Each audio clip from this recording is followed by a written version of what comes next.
Caldera and World War II have found a way to kill Call of Duty Warzone, and honestly, after today's little investigation of matchmaking times and the map itself across all platforms, I think I can tell you why this has happened. Now, although I'm a high KD player, which will skew the matchmaking slightly, the matchmaking times for me on Caldera are twice as long as the matchmaking times on Rebirth Island. And there are a lot of answers for why this is happening, but it does seem to be clear that in many ways Caldera has killed off Call of Duty Warzone for a lot of players. There are a couple of really interesting reasons why this is happening, and some of them you won't even know about, but they do exist. To start with, Call of Duty Warzone's Caldera map still runs like absolute garbage on every console that I've seen it on.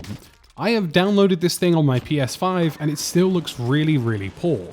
And this all has to do with the fact that consoles still don't have a next generation version and won't until Warzone 2 releases.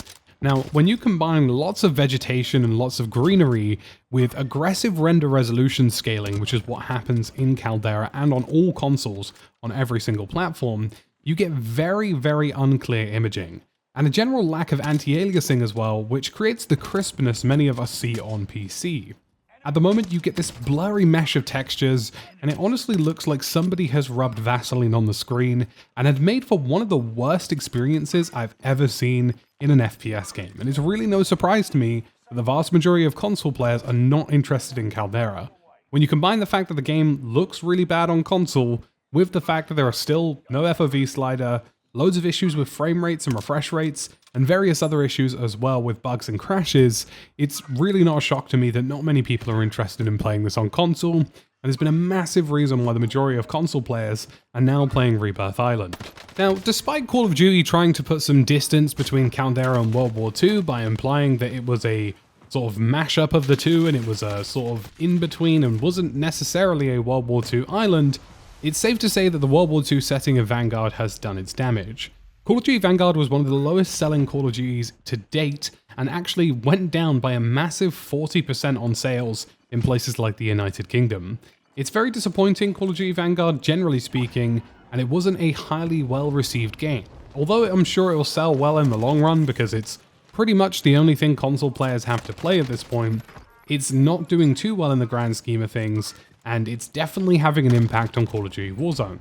The combination of uninteresting World War II weapons, uninteresting World War II vehicles, and the Caldera map generally speaking have created a really bad environment where nobody's really interested in what's happening in the game. When you compare that to the original Modern Warfare weapons, which were all a lot of fun individually, and created even more fun when new ones released, like the AMAX for example, it's very much night and day to see the changes here. Another big issue with the map as well is, generally speaking, the inclusion of Peak. Now, whilst the rest of the map is really well fleshed out and lots of the points of interest are actually a lot of fun, the actual Caldera central part of the map around Peak and all the surrounding area, which is just rocky terrain and barren terrain, has really damaged the map. It would make a lot more sense if the capital was in the middle of the map and Caldera and Peak were already on the edge of the map, but that hasn't seemed to happen here. Instead, you've got lots of really interesting points of interest sitting around the edge of maps, which are being generally underutilized, especially before the update where lots of the circles were pulling towards the center of the map, and lots of them were pulling towards Peak as well. I think Peak is arguably one of the worst inclusions of any Battle Royale title. It needs a complete overhaul, it needs to be completely removed. Now, one reason why Caldera also isn't doing very well is simply that it requires a lot more skill than Verdansk, and this is something that not a lot of people will admit, and not a lot of people are willing to admit, but it is true. Verdansk was an easy map that catered towards easy players.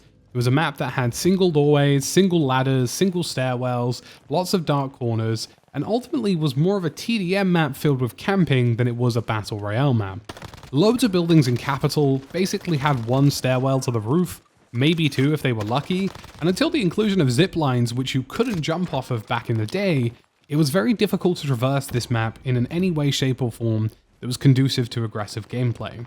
And because of that, camping was the worst it's ever been, and Verdansk, generally speaking, was one of the worst maps I think I've seen in a Battle Royale for people aggressively camping positions, and especially high ground positions as well. Whether it was the ATC tower, which only had one entryway, which now has 3 entryways in the new Caldera map, or if it was just general skyrises, which had 1 single stairwell, or 2 ladders, or 1 zipline. These weren't good enough and created really easy campy gameplay, so that players who weren't as skillful as others could get cheap kills. That's completely gone in Caldera. Despite some of the issues with open spaces, generally speaking, every building in the game has multiple entryways. There are very few parts of Caldera at the moment where you cannot get through somewhere or it's a one-way entry. And even if there was, there's balloons, planes, helicopters, and all sorts that allow you to easily access some of these areas in ways that weren't previously possible in Verdansk. Caldera is a more traditional BR map, which means that you have to rotate quicker, get into better positions, and also it means that you can't camp a single building without coordinating. Lots of people could get cheap kills by sitting on a ladder hatch before, and they can't do that anymore. If you're not coordinating with 1 or 2 other teammates, it's very difficult to hold buildings and very difficult to mount a defense against attacking players. And that's just one of the hard to swallow pills for a lot of people.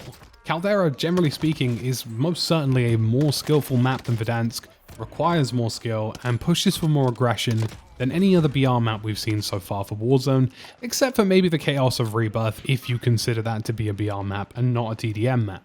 So when you combine the fact that this runs poorly on console, has very little interest in terms of the setting, because modern settings are just generally better, and some of the issues relating to the skill that requires in Caldera and the map design around Peak, you get this general concoction where people aren't interested. And considering the game was practically broken for 2 to 3 months when they released it for console players, it's not a surprise that very few of them have come back. And that's something that I think should never really happen again. They should never release the game in such a state that the vast majority of the player base who are on console can't enjoy what has been released to them. That, to me, was a little bit mind-blowing. I think, honestly, Warzone 2 is going to get this right, though. If you take the combination of some of the design of the buildings in Caldera and the points of interest, which are actually very well done. Despite the complaints about Caldera, places like Docks, places like Arsenal, places like Capital are some of the most traversable and fun areas we've seen in terms of points of interest, and the fact that people can't camp buildings anymore is a really, really important part of the gameplay. And I really think that if they combine that in a modern setting with Warzone 2 and Modern Warfare 2, they'll be onto a huge winner. Imagine the tower blocks in Verdansk, but there was multiple zip lines. There were balloons that you could use to get onto the blocks. There were multiple stairwells within the building. A little bit like Nakatomi Plaza, it would be a very successful and very competitive part of the game, and I think there's definitely still some good lessons to be learned from Caldera. So folks, I'm interested to hear your thoughts on this in the comment section down below. Are you still playing Warzone? And if not, why? Let me know, and I'll see you again in the next one.